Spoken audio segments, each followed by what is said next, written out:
Welcome to the Unbreakable Mind and Body podcast. I am your host, Tiana Gonzalez, a multi-passionate creative, storyteller, and entrepreneur with a fierce love for movement.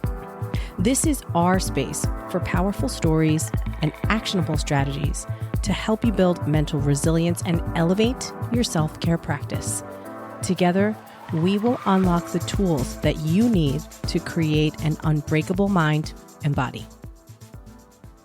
Welcome back to the show. I am your host, Tiana, and on this episode, I am going to share with you a life-changing experience that I had the first time that I ever set a firm boundary with my father. Now, if you've been with me for any amount of time, or you've listened to some of my earlier episodes that I've released on this show, I do share in episode 1 and some in episode 2 about how I supported my dad for 13 and a half years while he was in prison, starting at the age of 12 up until I was 25 years old, and then also supporting him for a few years after when he was released on parole. I'm going to read something that I wrote probably about 2 or 3 years ago in regards to this particular event. It is a vivid memory for me because I'll never forget the look of shock on his face and how our relationship dynamic did change dramatically after this day. So here we go. I'm going to read this to you, okay? I will never forget the day that I set a boundary with my father and he immediately expressed his dislike of it. He tried to make me feel guilty about it, and then he tried to gaslight me when I called him out for trying to guilt me. It was around 2003 or 2004. He was on parole, living with me, adjusting to the new ways of the world and relying on me for everything. I understood how it came as a shock to him. After all, I never said no. And the brief period of time when it was logistically challenging for me to get to prison to visit him, he certainly did not hold back in trying to scold me and punish me. Which was hilarious, coming from a man in state prison who continuously tried to guilt me for his tough circumstances. He was not the innocent victim he constantly claimed he was to me. He manipulated everyone. To this day, I don't know the truth about what really happened. What I do know, I'll never hear it from him. When he was released on parole, he moved in with me. I handed him a cell phone, bought him clothes and shoes, turned my living room into his bedroom, and helped him get on his feet. The financial and emotional stress was exhausting. On this particular day, when I set my boundary, I recall him asking me to do something for him or take him somewhere. And when I said, no, I can't, as I was bustling around the apartment, he quickly replied with no hesitation and a rather irritating tone of frustration. Oh, right, because you have to go to the gym. I snapped back sharply in his face. That's right. Hard stop. It was the first time he looked at me with a little bit of fear in his eyes. I then continued, my whole life, I have taken care of you, and now it's my turn to take care of me. 13 years of jail visits and orchestrating legal documentation, packages, letters, collect calls, finding rides, and then living under my roof. I was tapped out. The air in the room felt stagnant and gritty, and it was at that moment I confirmed in my heart that I was phasing out of the abusive manipulation of his. He was a mastermind, but I stopped gaslighting myself, guilting myself, and started to see the real person who was my father and not the image. It was the first of many times that I said no. It was the first time I stood up for the kid that missed so much of her childhood to take care of an adult. It was the beginning of me living my own life and discovering who I was when I was not under the awning of a crusty, rundown, fragile family structure. It was the beginning of choosing me. Wow. That's the end of the piece that I wrote. I want I want to take a moment and just say first, thank you for listening to that. I struggle finding the words because I don't regret anything I did. I loved fiercely. I loved so strongly.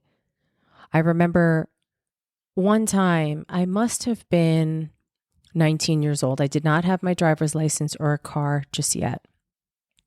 I was in college, but I was home for a summer break. Now, where I lived to where I went to school, it was a 3-hour drive. And where my father was in jail at the time, it was sort of about a third, if not halfway, from my home up to my school. But it was never really convenient to stop on the way there or back because visiting hours were very strict. In the maximum security prison he was in at first, I could go up there 7 days a week. And as the sentence drew on and he was transferred to different locations, there was always a different set of rules and a different set of guidelines, and state law changed and the mandates changed. And so as a kid, I was always learning about these new policies.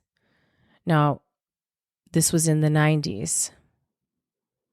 So there was not much internet use. And even though the internet was more commonly used in the late 90s, early 2000s, not everything was on the internet just yet. So sometimes a place would have a website and there'd be no information that was useful or updated. But I remember this one trip and I wanted to go see my dad. And I remember I didn't have anyone that could drive me. So I chose to take public transportation. So I took the train from the town I lived in, 4 stops to the small city where I could catch, I think it was a Greyhound or a short line bus, a coach bus to drive up. The bus had stops along the way. So by the time I got to the town that I needed to get off in, it was already probably like 2 hours in. Then from the bus stop, I had to take a cab. Now, mind you, we didn't have cell phones back then. So I had loose change in a Ziploc bag. I had my ID, which was basically my learner's permit and my social security card. And I was just a young kid, 19, out in the middle of New York State at this bus stop, waiting for a cab, hoping we'll make it to prison, to the visiting hours before they close. And I got there and probably spent about 2 hours with my dad, only to turn around and do the whole trip back in reverse. I think I spent close to 7 hours traveling that day to see him for maybe 2 hours. And I remember getting home and just thinking, I just don't think he'd do this for me. I just don't feel like that is something he's capable of. And when I think back on things and different experiences, I'm struggling telling this story and these things. So please bear with me. I remember being in 4th or 5th grade and I was in a special choir performance that I had to audition for. And it was a conglomerate of the best singers from each elementary school in Westchester County. They called it All County Choir. I worked really hard at it. And I remember he missed more than half of the performance. And I was devastated. I called him out on it. I was crying. I was so upset. I got upset during the performance and I tried to chill. And then, of course, afterwards, I said, I saw you come in late. And he was like, oh, I just went to the bathroom. And I said, no, you didn't. I saw you come in. My dad always had his keys on a carabiner hanging from one of the hooks of his jeans. So whenever I heard keys jingling, I knew it was my dad. And for such a long time, once he went to prison, I would always turn my head every time I heard jingling keys, like just in case. And that's the kind of thing that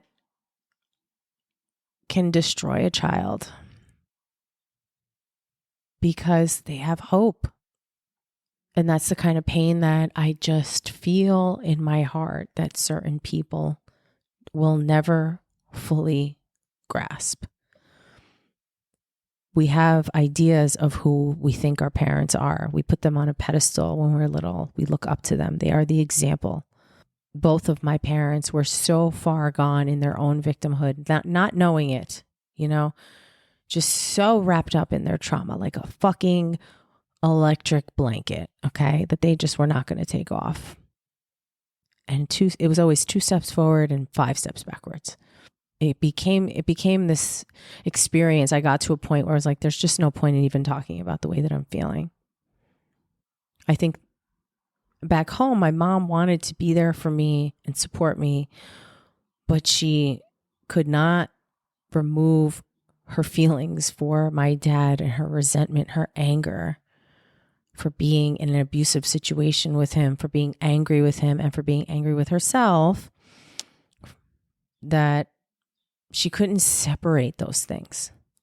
It was just this whole big snowball, this big mess, this beautiful disaster. I remember there was one time my brother was mixed up in some trouble when we were both younger too, and I didn't have a car yet. And I remember I went to go visit him, and he was in county jail, which is not far from where I live, actually. And I remember I took a bus. It was a summer day. I had flip-flops on. This was at a time when the capri pants were very popular. So like we used to wear business casual, but they were capri pants. So I had like a business casual t-shirt on, these capri pants, flip-flops, cute little pedicure, and it starts thunder and lightning. And the walk from the bus stop, which was truly just a cute little glass vestibule on the side of a grassy road, was like a mile to where the entrance was. And I remember just being completely soaking wet. My flip-flops were like sponges. You could squeeze the water out of them. And I remember telling my brother when he finally came out, he was in this boot camp sort of program for kids that had gotten mixed up in trouble. And I remember he finally came out, and I told him, I said, this is the last time I'm ever going to come visit you in any kind of facility like this. I don't care what happens for the rest of our lives. I'm never coming to see you again. So you either decide to straighten up your life, or you'll just be writing me letters. And truth be told, from that point on, he did get mixed up in some more trouble a few more times. And he always knew, like, yeah, I'll write you a letter. That's fine. I'll take a call here and there. In those visits, you are taking your freedom and giving it up. I think that in some cases, there were a few guards who were really angry that I would visit my dad so much. They're like, oh, you're here again? You're here again? In these comments. And I don't know if that made it worse for my dad after I left. But imagine, I'm a teen. First I was like a tween, and then a teen, and then a young woman in my early 20s. And I'm worried about what's going to happen to my dad, who's a grown man, black belt in karate, can defend himself. Let that just sit with you for a minute. Let's think about this here. Okay?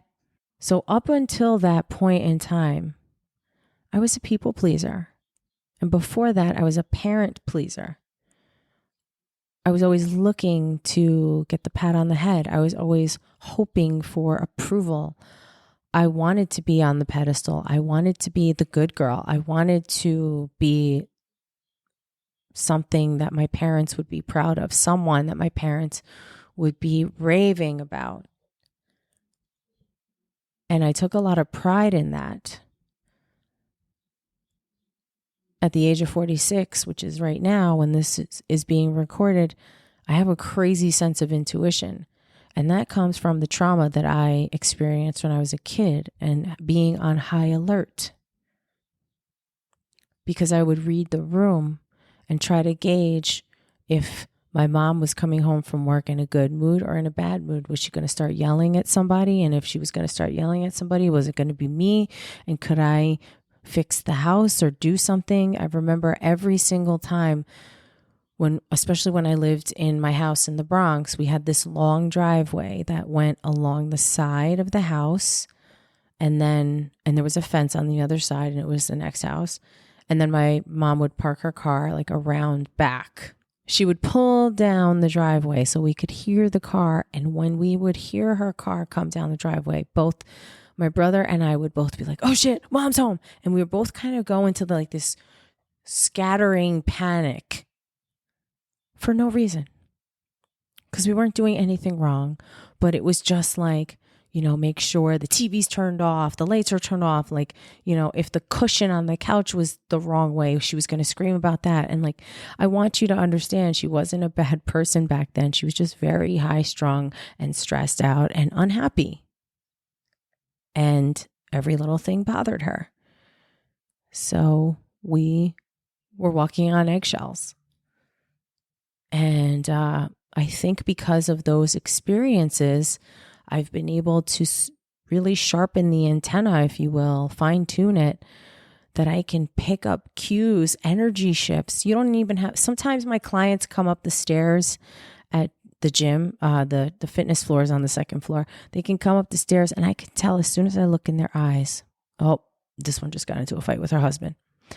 This one's kid is stressing her out. Like, I just know. And it's really bizarre and creepy and crazy. But I truly believe that it's just from being able to tap into that muscle.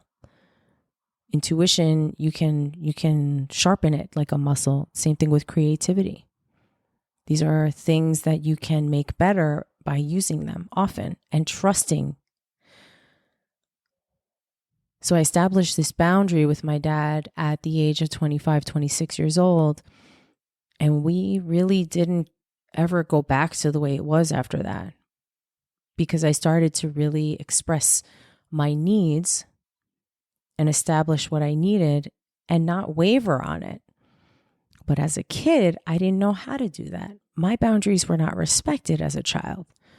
I was, if I got, let's say, an ice cream cone that I really wanted, it was a setup. I would get the ice cream cone, and as soon as the man in the truck would hand it to me, pause, we're talking about Mr. Softy in the Bronx, okay? Not Mr. Goodyear that came in paper.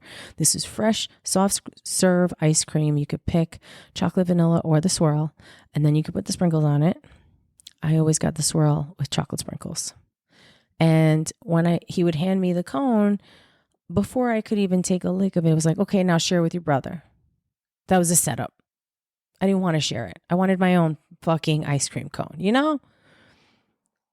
And I think that it was always like, to me, it felt like a tax. It was like, you can have that, but you have to share it. Or I'd have a plate of food and somebody would just come right over with their fork and stick it right in my plate, take a bite of something. It was like, you can never just have something of my own.